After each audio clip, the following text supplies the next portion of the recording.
오늘 말씀은 요한일서 4장 9절부터 10절까지 사랑의 주님이다 하는 제목으로 말씀을 선고하고자 합니다.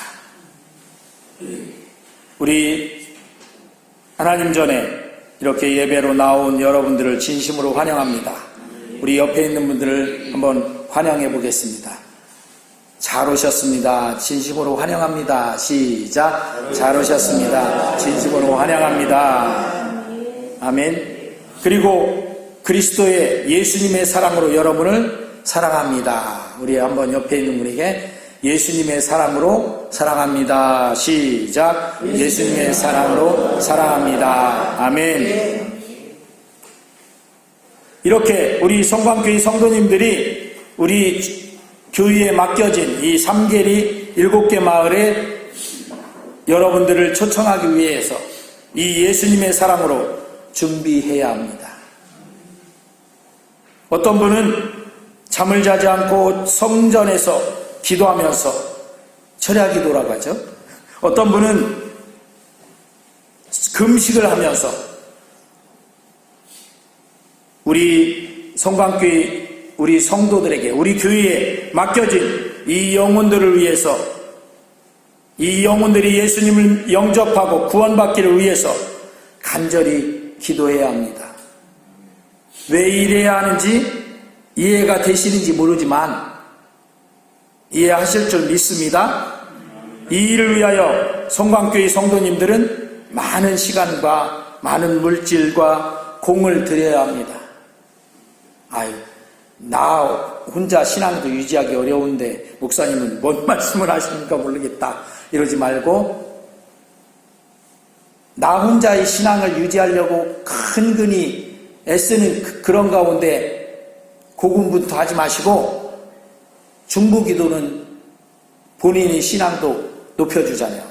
중보기도 하듯이 그렇게 많은 우리의 이웃들을 많은 사람들을 예수님이 그 사람들을 사랑으로 품기를 원하시고 초청하기를 원하시고 구원받게 하기를 원하시는 것처럼 우리도 그들을 그렇게 품고 기도하고 또 전도하고 하면 내 신앙도 무럭무럭 자라게 되는 것입니다.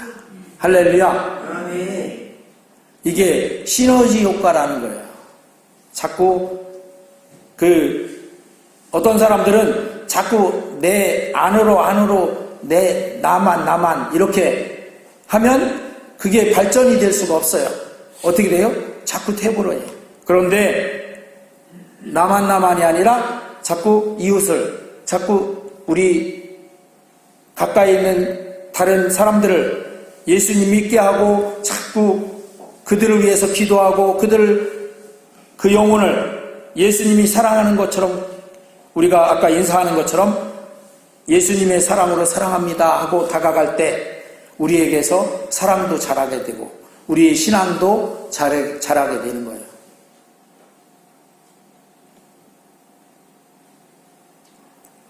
여러분을 그들보다 먼저 예수님을 믿게 한 이유가 있어요.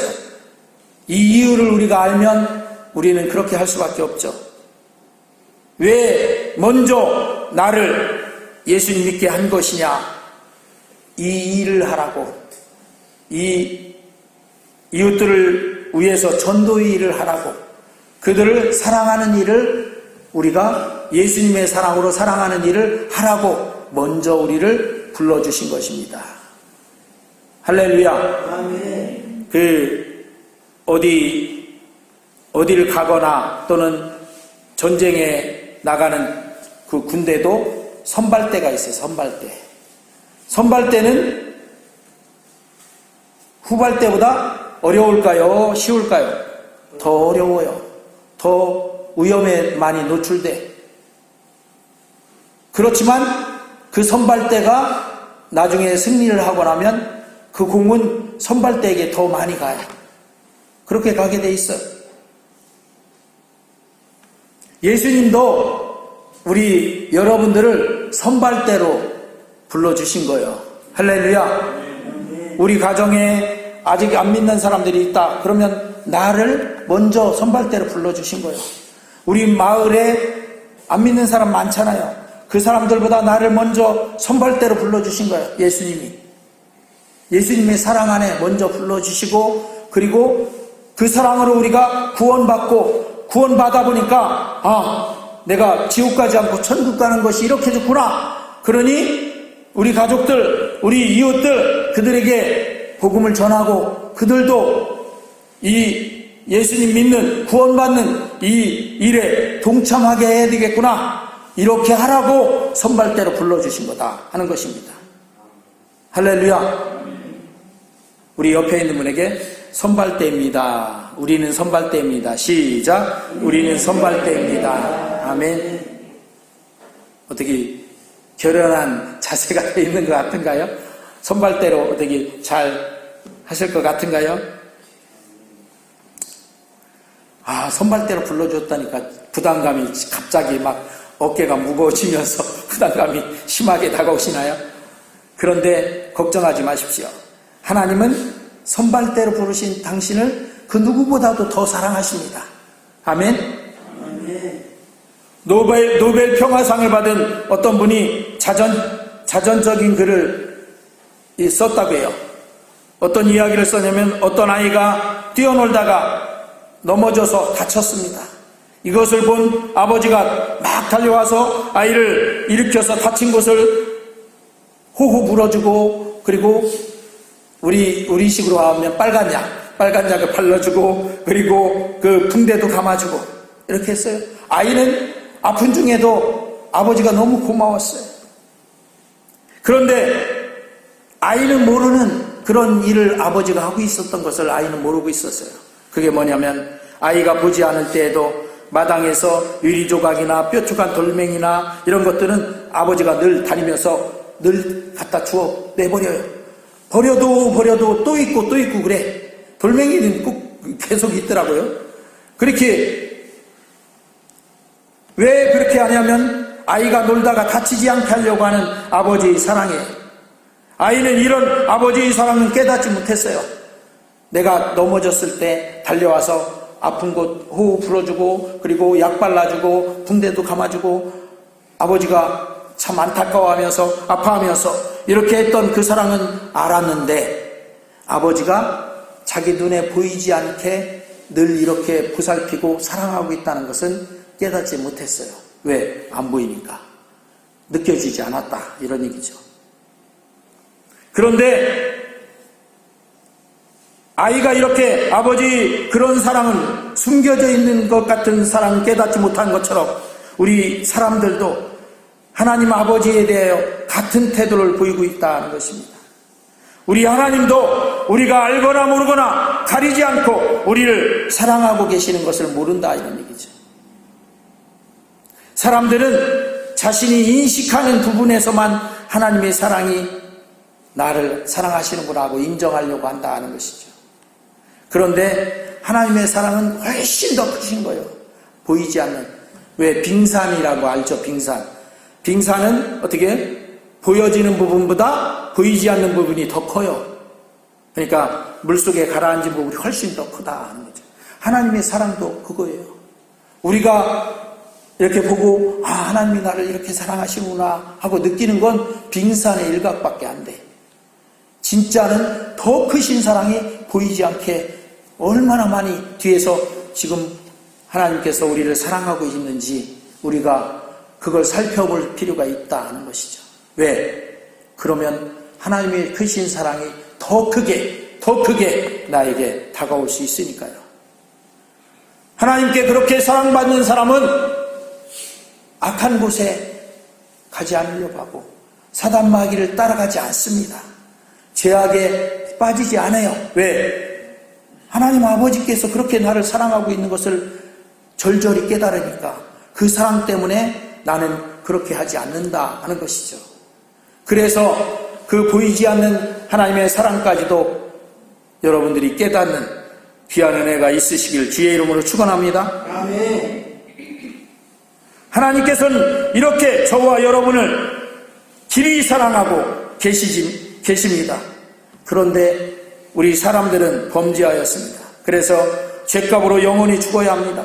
범죄한 인간은 몸만 죽는 것이 아니라 영혼까지 죽어서 영원한 지옥에 멸망받는 그런 자식이 되도록 운명되어져 있다는 것이죠. 여러분들 운명 많이 얘기하죠. 우리 운명은 사실은 지옥 가는 운명이에요. 운명이 그래요. 그런데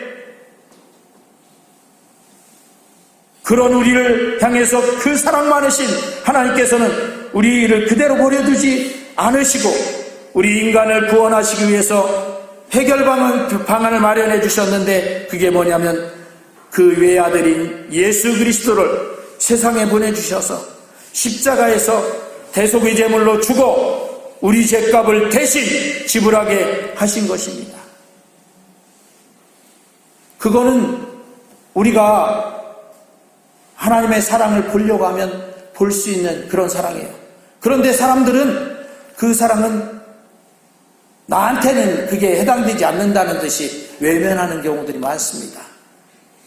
여러분들은 아니까 이렇게 와서 그 사랑을 받아들여서 내가 예수님 믿고 구원받고 이렇게 된 것이죠. 그런데 아직도 우리 주변에 있는 수많은 사람들이 그 사랑을 인정하지 않는 거죠. 그 사랑을 인정하지 않는다는 것은 하나님의 그 큰 사랑을 안 받는 것이죠. 전에도 말씀드렸잖아요. 제가 아무리 좋은 선물을 아주 귀중하게 포장을 해서 좋게 주려고 해도 어떻게 나 그거 싫어요, 안 받아요. 그러면 그 선물이 효과가 없어요. 아무런 소용이 없어요. 하나님의 그 큰 사랑이 아무리 부어줘도 나 하나님 그 사랑이 싫어요, 나 안 받을래요, 이러면 그 사랑에 효과가 없다. 그 사랑의 효과는 뭔데? 우리가 지옥 갈 곳에서 구원받아서 천국의 영원한 삶을 살 수 있도록 해주시는 것인데 그걸 안 받는다, 이런 얘기죠. 모르니까.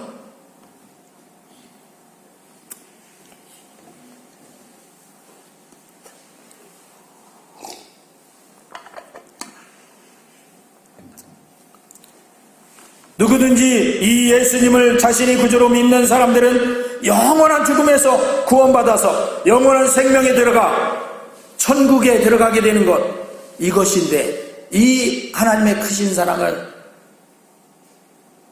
우리 성도들은 이미 받은 줄로 믿습니다. 아멘 했다는 것은 내가 그렇게 인정합니다, 그렇게 믿습니다, 이렇게 말하는 것이죠. 여러분 모두가 이렇게 예수님을 자신의 구주로 믿고 구원에 참여하시기를 하나님께서는 지금도 간절히 바라시고 그 사랑으로 부어주신 거예요. 그런데 그 사랑은 우리만 향하신 것이 아니라 아직도 수많은 사람들을 향해서 예수님이 부어주고 계신다는 것이죠. 그래서 그 사랑 가운데 모두가 들어오시기를 지금도 바라고 계신다는 것입니다. 이렇게 사랑하신 이 하나님의 사랑을 받는 사람은 너와 내 집이 구원을 받는다, 이렇게 말씀하고 계십니다. 사도행전 16장 31절 시작. 이르되 주 예수를 믿으라, 그리하면 너와 내 집이 구원을 받으리라 하고 이렇게 말씀하셨어요. 예수님을 믿으면 자신의 생애가 달라져요. 아까 말했듯이 우리 그 하나님의 사랑을 받아서 우리 생애가 완전히 달라지죠. 영원한 생명을 얻는 구원에 대한 확신은 우리 한 사람 한 사람이 전혀 다른 값지고 높은 차원의 삶을 살게 하는 것이에요. 그 개인만이 달라지는 것이 아닙니다. 가정도 달라져요. 여러분의 가정이 달라진다는 이 말은 여러분의 자녀와 가문에 또 큰 변화가 온다는 말씀입니다. 명문가죠. 그런데 믿음에 구원받은 명문가가 다 되시기를 주의 이름으로 축원합니다. 아멘. 예수님을 믿으면 그렇게 해주신다고 했어요. 예수를 믿음으로 여러분의 가정에 좋은 쪽으로 놀라운 변화가 일어나게 됨을 믿으시기를 바랍니다. 아멘. 변화가 일어나는데 놀라운 좋은 변화가, 하나님의 그 좋은 쪽으로의 변화가 일어난다는 것이죠. 어떤 소년이 예수님을 믿게 됐습니다.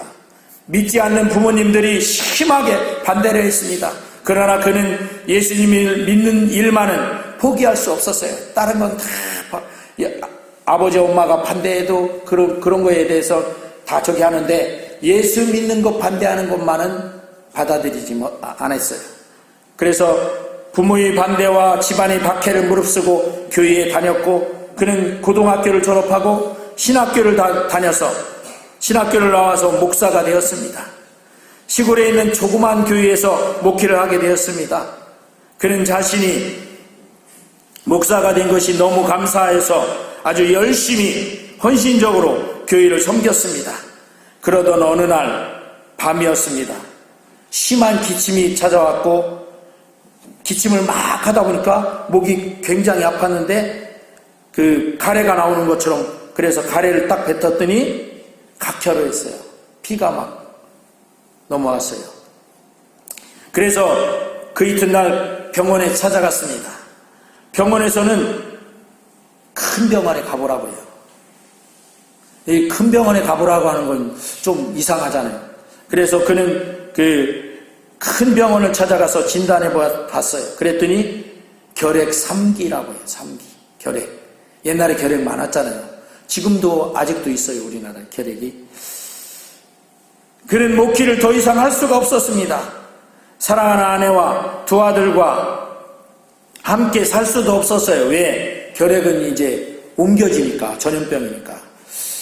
그는 할 수 없이 마산에 있는, 아마 그쪽 지역에서 목회를 하셨었던 것 같아요. 이분이 마산에 있는 결핵 요양소를 찾아갔습니다. 옛날에는 결핵 요양소가 곳곳에 있었어요.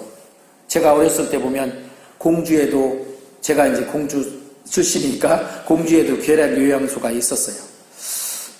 기억을 하는데 그 결핵 요양소를 찾아갔습니다. 병원에서는 들어오는 환자들을 종합검사를 하고서 병동에 이제 그 심한 정도에 따라서 더 심한 사람은 이쪽, 조금 덜 심한 사람은 이쪽, 또 좀 더 가벼운 사람은 이쪽, 이렇게 해갖고 이렇게 이제 순차적으로 나눠놓은.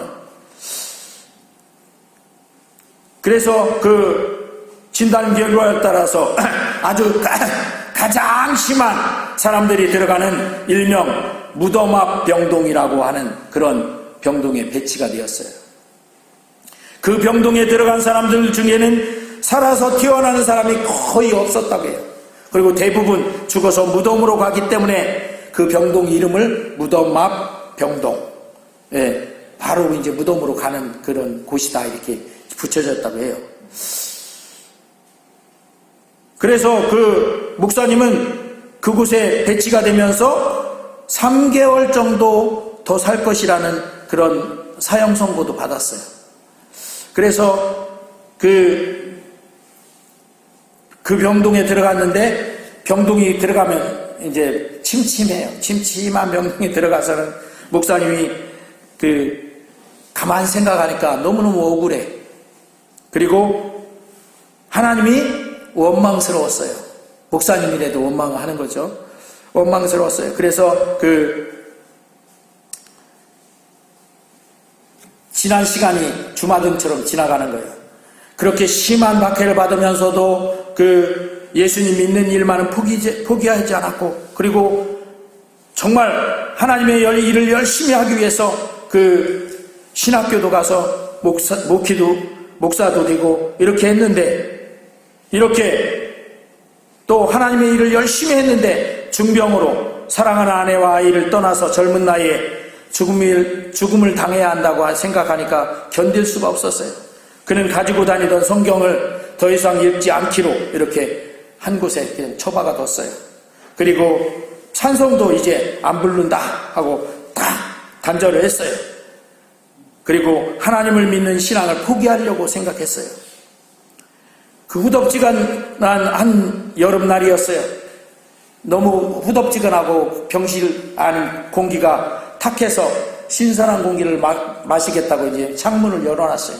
그랬더니 그 창문을 여는데도 침대에서 일어나서 그 창문까지 걸어가서 열고 다시 침대에 와서 걸터 앉았는데, 그거 하는데도 너무너무 힘들어서 땀이 바짝 나. 이 목사님이 젊은 나이인데도 그만큼 중병이죠.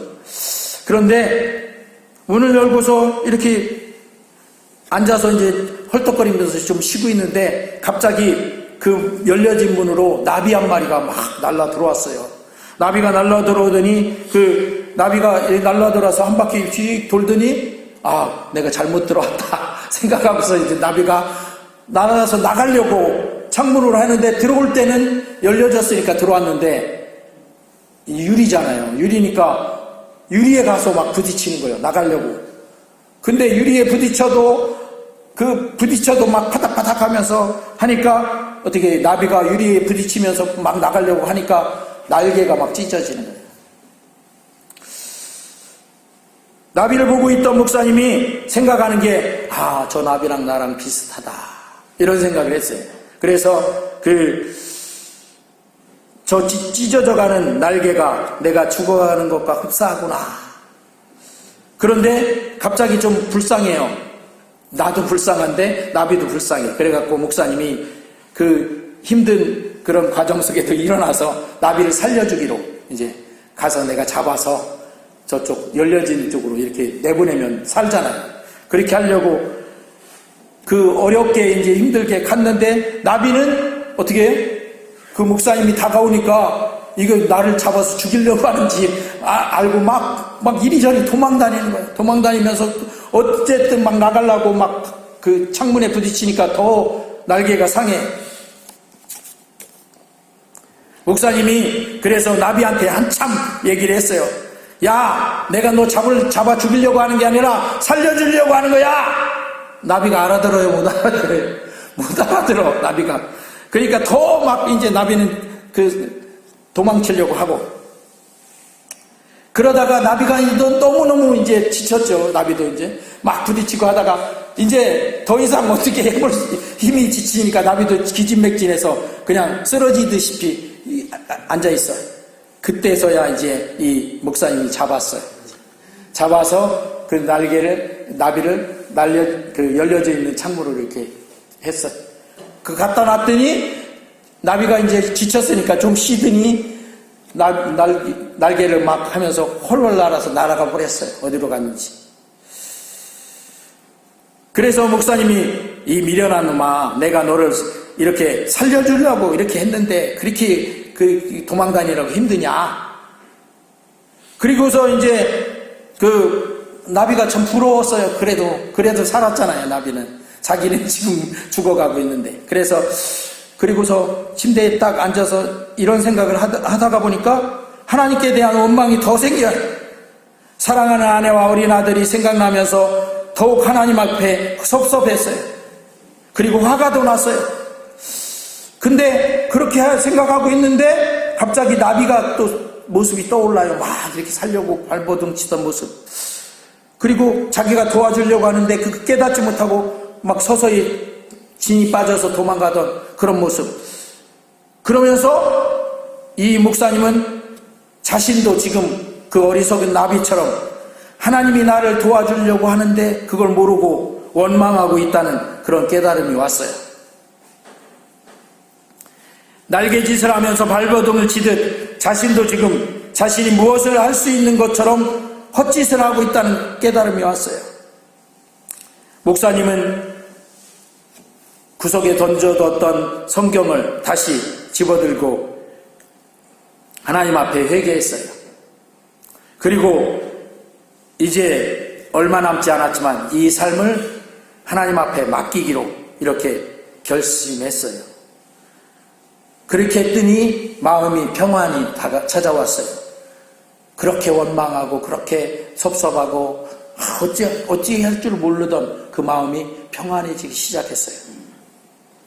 그때부터 이제 또 성경을 다시 읽기 시작했습니다. 그리고 찬송도 부르며, 그리고 옆에 있는 환자들도 자기처럼 위중한 환자들이잖아요. 그쪽은 다 죽음 가까이에 있는 그 환자들을 찾아다니면서 하나님 말씀으로 자꾸 위로하기 시작했어요.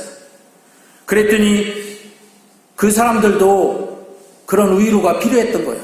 그래서 목사님을 막 찾아오는 거예요. 사람들이. 그러니까 많은 사람들이 막 이제 찾아와서 목사님과 함께 그 목사님 병실에서 매일 정해진 하루하루마다 시간을 정해서 예배를 드리기 시작했어요. 그러니까 예배 드리면 찬송하고 기도하고 말씀 보고 이래 하잖아요. 막 찬송을 하는데 의사가 지나가다가 이렇게 들여다보고서 막 찬송하고 있으니까 막 들어와서 막 홍군형을 내는 거예요. 찬송을 부르지 말라! 꾸지람을 막 하는 거예요. 왜냐하면 결핵 환자들은 노래를 부른다는 것은 자살의 행위와 같다고요. 그 숨도 가쁜데 거기에다가 막 하면 피도 이제 막 넘어오기도 하고 그러니까.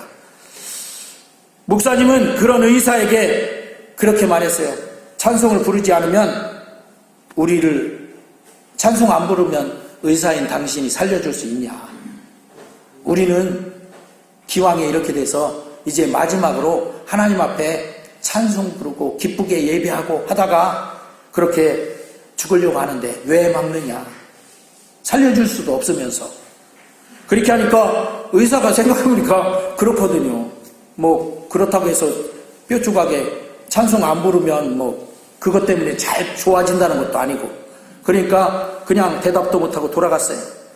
모이는 수가 점점 이제 늘어지니까 병실이 꽉 차고 막 복도까지 막 하고 하니까 목사님이 예배를 드릴 공간이 이제 너무 협소하니까 병원장을 찾아가서 허락을 받았어요. 예배를 드릴 예배당을 좀 지켜해 달라고. 그래서 그 병원 안에 예배당을 줬대요. 3개월이면 죽는다던 목사님이 오히려 더 팔팔해졌어요. 예배당 짓고 막 예배하고 막 찾아다니면서 그 위로하고 격려하고 기도해주고 이렇게 하다 보니까 오히려 팔팔해졌어요. 그래서 종합진단 검사를 이제 얼마만큼씩 한 번씩 하는 거죠. 하는데 그때 기적이 일어나고 있었어요. 병이 점점 호전된다고 해요. 할렐루야. 그렇게 해서 목사님은 3개월 만에 죽는다던 병원에서 3년 만에 퇴원을 했어요. 완치돼서. 할렐루야. 제가 잘 아는데 제가 신학교 다닐 때 우리 동료 신학생 중에 한 명도 이 결핵으로 나중에 신학교 졸업하고 한 몇 년을 더 사역하다가 돌아가셨어요. 근데 그냥 보기에는 별거 아닌 것 같이 보이더라고요. 근데 한번 기침을 하면 칵 하고 그런데 이 결핵이 그렇게 잘 낫지 않는다고 하더라고요. 그런데 이 목사님은 3개월이면 죽는다. 이제 마지막이다. 이렇게 하던 그런 목사님이 점점 회복되고 오히려 완치돼서 퇴원을 했어요. 그래서 그 목사님은 하나님이 새로 주신 인생을 허비할 수 없어서 열심히 공부하기로 했습니다. 그래서 대학원에도 들어가서 석사학위도 받고 독일로 유학을 가서 박사도 되었어요. 그래서 기국하여 연세대학에서 교수로 있다가 대학원 원장도 되었어요. 연세대학이 원래 신학대학으로 시작한 거 아셔요? 그렇게 해서